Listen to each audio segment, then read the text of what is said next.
I think I've finally reached a breaking point with YouTube and I'm ready to stop caring. I made my first YouTube video in 2010, maybe even like the end of 2009, like literally 16 years ago. And I have tried every conceivable thing to attempt to monetize my creativity on this platform in one way or another. I did YouTube drum covers when music covers were still cool. I did comedy sketches that were blatant ripoffs of Ryan Higa. I've done podcasts. I've done video essays. I've done Living Like Casey Neistat, daily vlog video challenges. And I just think I'm profoundly done with all of it. I just saw a video from Real Science or Real Engineering, who I think runs Real Science, and he did a face reveal for the first time in 10 years of running his channel because his videos have been flagged as AI, even though he doesn't use any AI in his video work. And the entire creative process feels so overwhelming right now.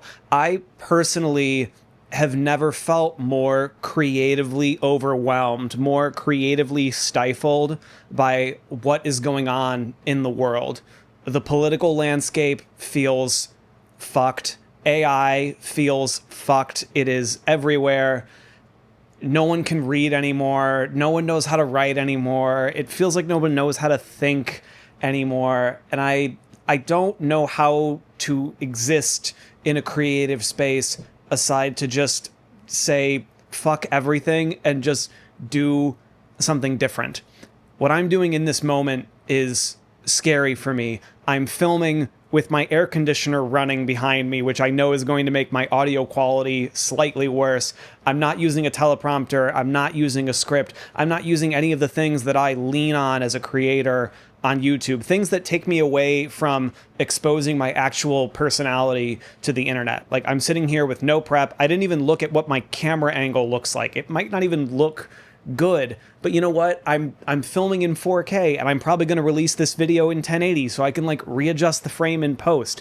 Literally, who cares? I don't swear on this channel because I've always wanted to be advertiser friendly and all this bullshit that feels dumb and inauthentic. About a year and some change ago, I made a video about a YouTube plagiarist, a channel called Rocket Riley, which that channel is still doing quite well, I think. I think he has something over 300,000 subscribers.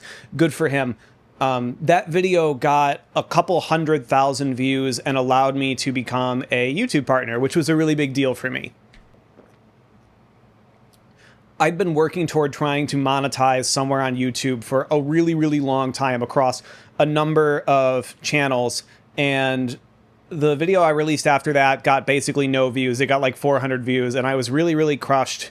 And it did this thing that's happened to me over and over again where you attach your self-worth as a person to the views you get.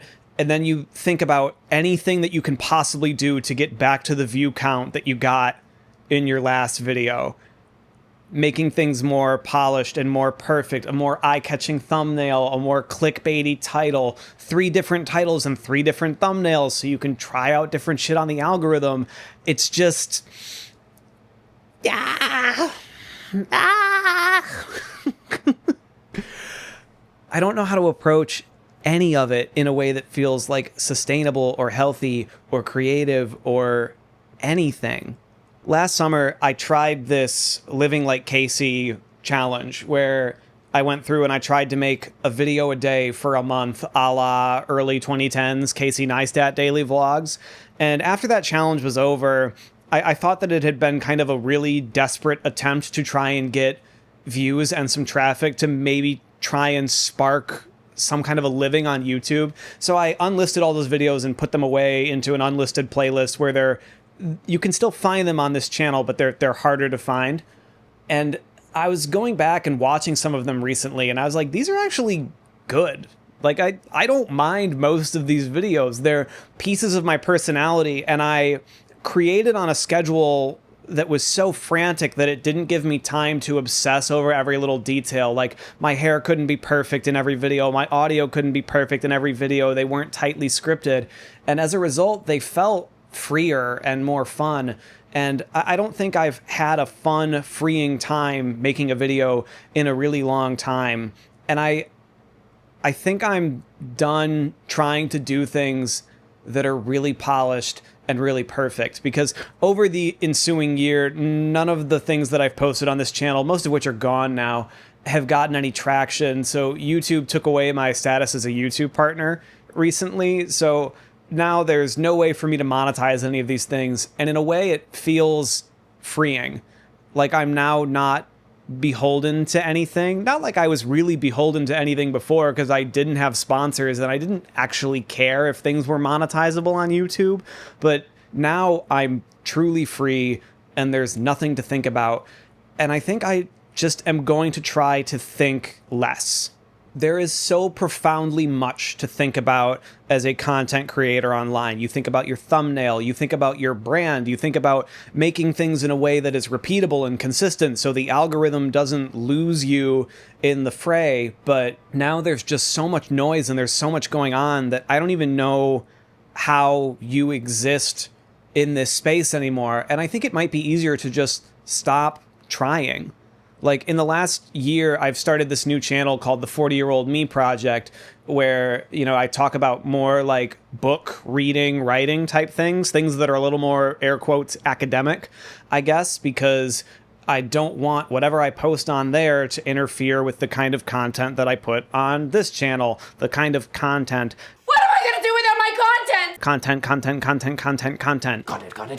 Content. He's forgotten every word but content.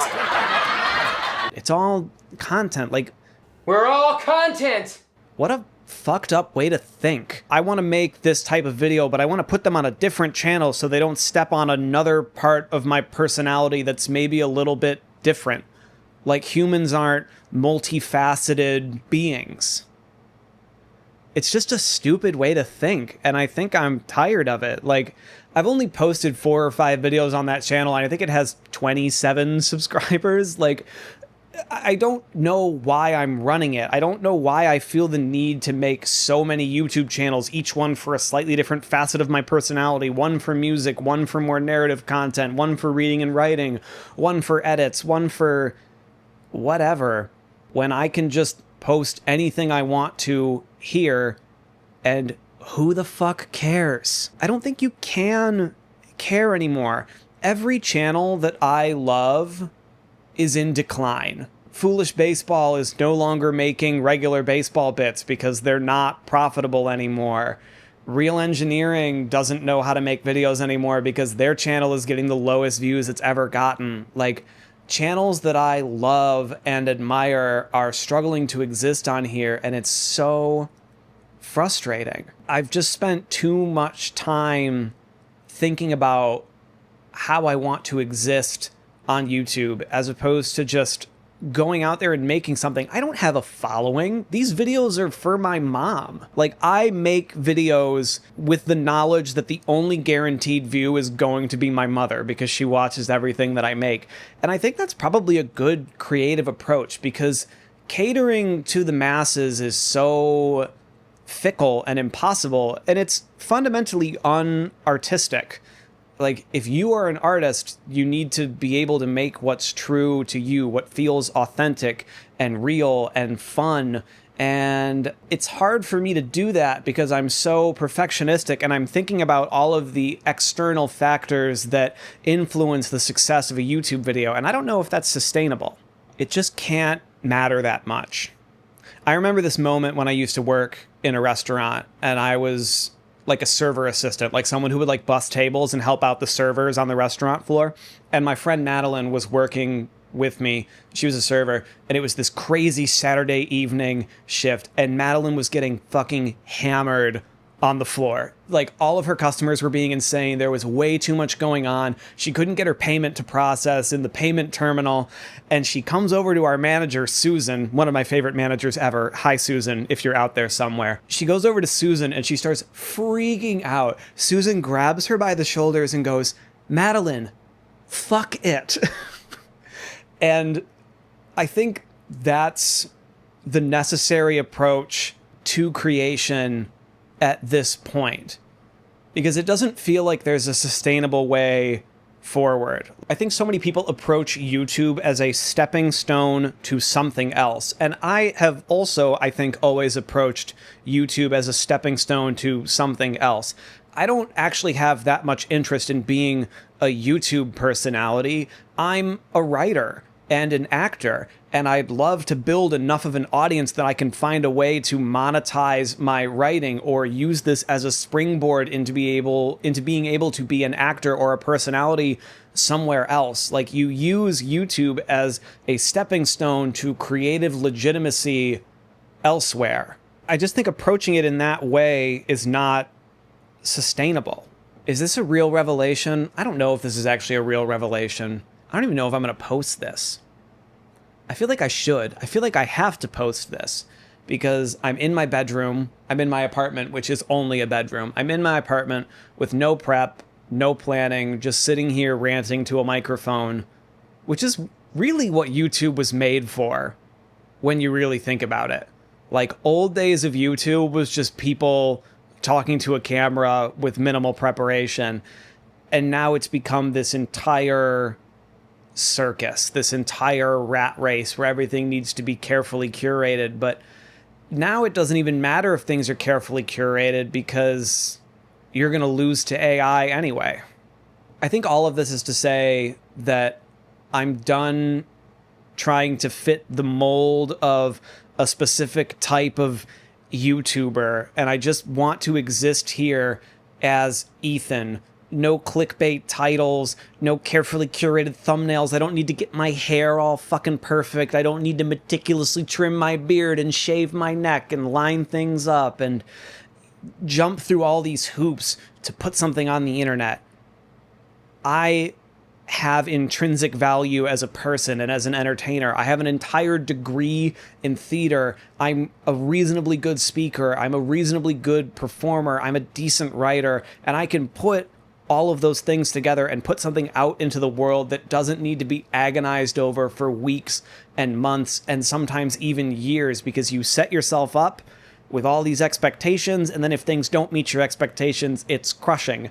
And I think the only way to move forward is to not have expectations. I spent a year in Germany in high school as an exchange student, and one of my friends who'd just gotten back from a year in Germany gave me what I think is the best piece of advice I've ever received. I asked him what I should expect, and he said, don't expect anything, because whatever you expect, it's going to be wrong. You've never been to Germany. You don't know anything about Germany. You don't speak a lick of German. You're going there on a scholarship. Whatever your expectations are, they're going to be wrong. So just don't expect anything. And I'm not saying that I shouldn't put time and effort and love into creative work that I do on YouTube, but I do think that perfectionism is hurting me in the sense that I'm raising my own expectations, and then if things don't meet my expectations, I spend the next week, month, or several months spiraling about how my creativity isn't enough. And I think if I do things like this, where I sit down in front of a camera and just go, I'll be able to release things with lower expectations, and that could be freeing in a sense. Because there are no stakes here. Odds are, if you're watching this, you don't know me and have never seen any of my work before, because subscribers haven't mattered on YouTube in a long time. It's all about the algorithm. You get recommended things and you watch things you recommend. Half of the people I watch regularly, I'm not even subscribed to, because the algorithm knows that I like their regular content. I don't even need to be subscribed. So I think I'm just gonna do what I feel like doing. It's so obvious to think to yourself out loud, I'm gonna just do what I want to. Duh, you fucking idiot.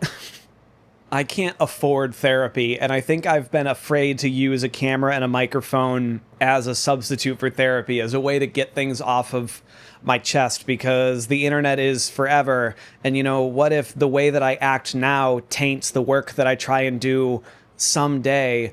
To which I say a hearty, who gives a fuck? Who gives a fuck about any of this? See, I'm even tempted to go back I journaled before I filmed this video, and I'm even tempted to go back and see if there's any talking points that I missed, and like, my journaling came from my brain. I journaled this an hour ago, and I have the same brain that I had an hour ago. I don't need to go back in and check and see if I missed anything. I'm looking at my timer. I've been sitting here ranting to a camera for 21 minutes. Like, I don't like the way that creating on YouTube has changed the way I think about creation. It's fucked up that I don't feel safe just sitting here talking to a camera and talking to my microphone. And that needs to change. And this is the best way to change it, baby. I miss having Sweet Lou in my videos. I think I'm sick of having videos that are privated. I'm gonna unprivate everything and just let my work be what it is. What do you think of that, Sweet Lou? Sweet Lou still doesn't want to fucking talk to you. They see me rolling. Who remembers that? Huh?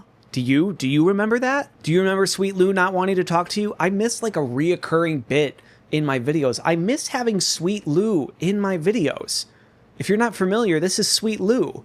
He's a stuffed beluga named after Detroit Tigers legendary second baseman and should-be Hall of Famer Sweet Lou Whitaker. He's also Sweet Lou because he's a beluga. Sweet Lou. I just need to make creating fun for myself because I think I spend too much time stressing myself out with creation. And this little exercise has been fun. I don't know if it's good. I don't know if it's going to edit into anything usable, and I don't think I care. I think it was just fun to go to a coffee shop, journal out my thoughts, and then vomit words into a microphone in front of my camera for a little while. And now I'm going to sit down at my computer and edit it for a little while, and I have to be at work by 2 p.m. and it's 8 minutes to 11. So we'll see, I guess. I'm going to make what I want to make. It's not going to be monetized. I'm never going to take any sponsors. I don't need a Patreon. I don't need your money. I don't even need your time and attention. I think I just need to make things, and I need to make things the way that I want to make them, which should be a self-evident realization, but I think it is a realization that I have to have on camera in a public setting, or else it's not going to happen. Like, I'm not going to make it real to myself unless I just sit here and say that I'm going to do it. So subscribe or don't, watch the videos or don't. I don't think I care. That's all for now. I'll see you when I see you.